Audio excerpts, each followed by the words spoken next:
This is Vilhjalmur Stefansson, famous for his polar explorations in the early 1900s. Less well known are his contributions to the field of human nutrition. He wrote an important 35-page article that appeared in Harpers magazine in late 1935, titled Adventures in Diet.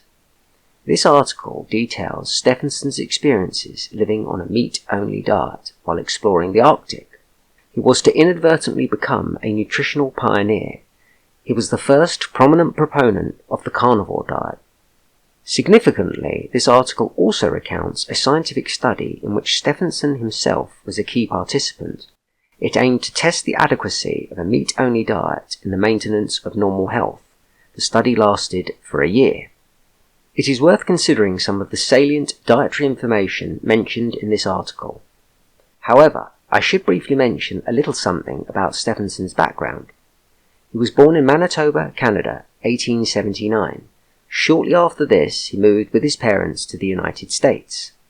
He studied anthropology at university and eventually became an associate instructor in this subject at the University of Harvard. Anthropology is the scientific and social study of humanity. Essentially, it's the study of different groups or cultures and how they operate in their different environments. Arguably, the best place to do this work is actually out in the field itself, among those you wish to study.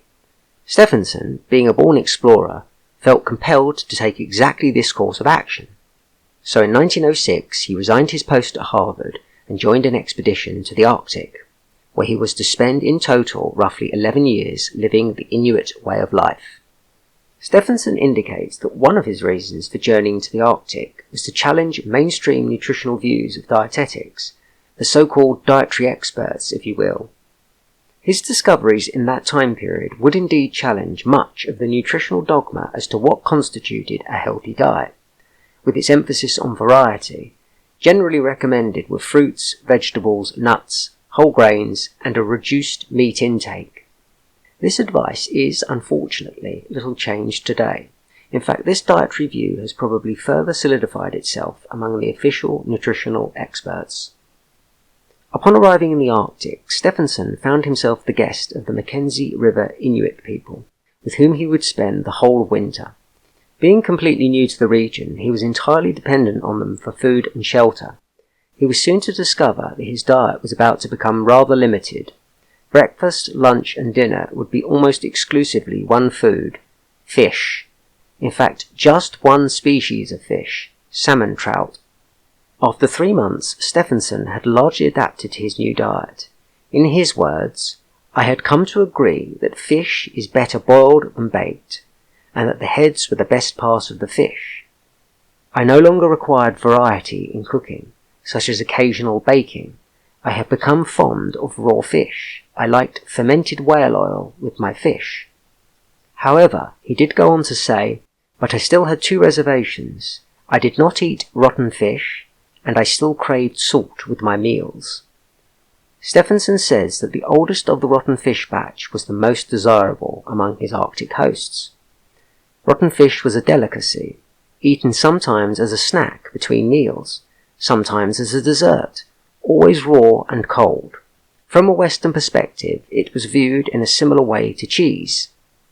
After much philosophizing, Stefansson eventually decided he must at least try eating it. He says, "With several qualms, I tried the rotten fish one day, and if memory serves, liked it better than my first taste of camembert." And for those not familiar, this is a very smelly, pungent cheese.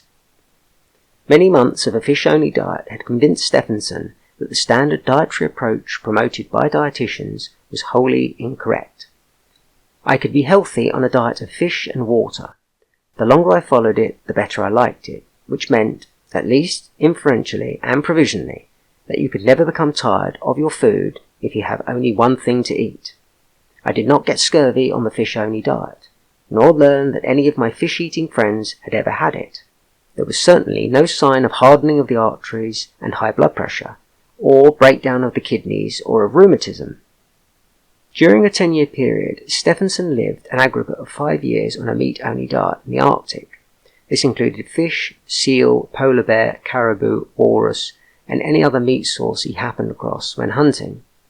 In one section of his article, Stefansson describes parts of the caribou that they ate. These included the good quality muscle meat, brain and bone marrow.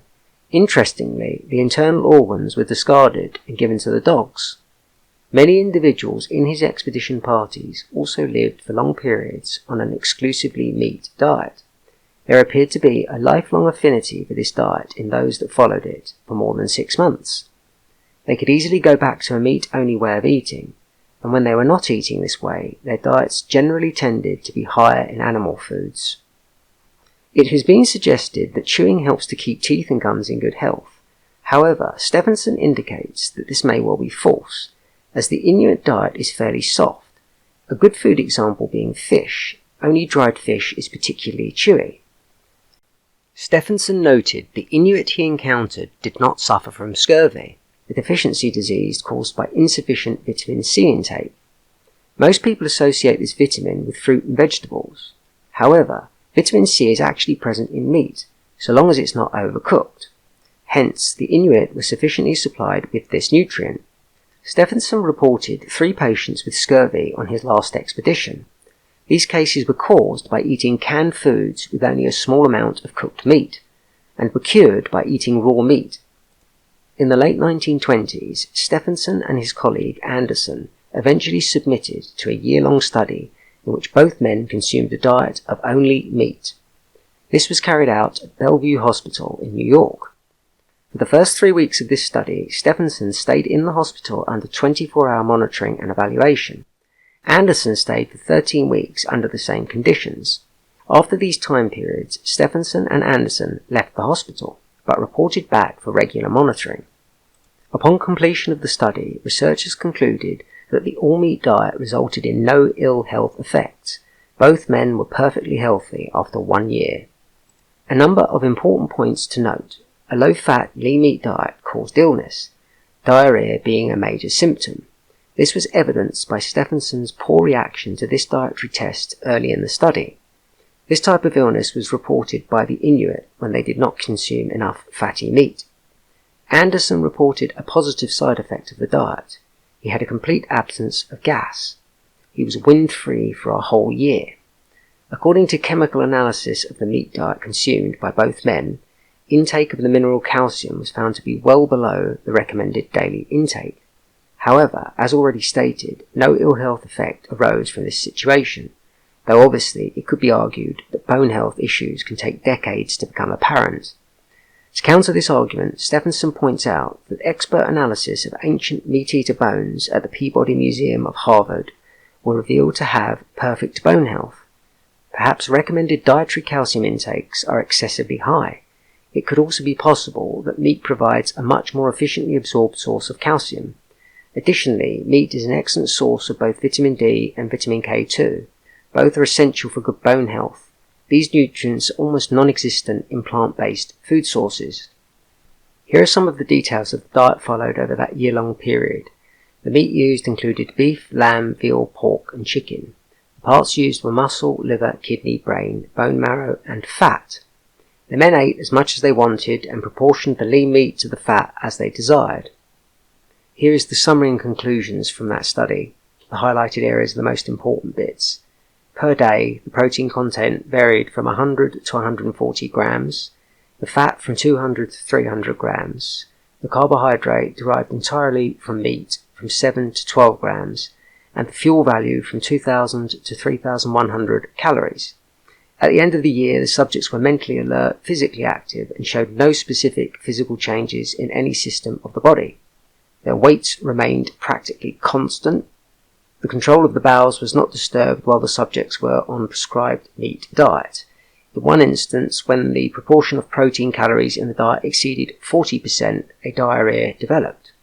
Vitamin deficiencies did not appear. Kidney function tests revealed no evidence of kidney damage.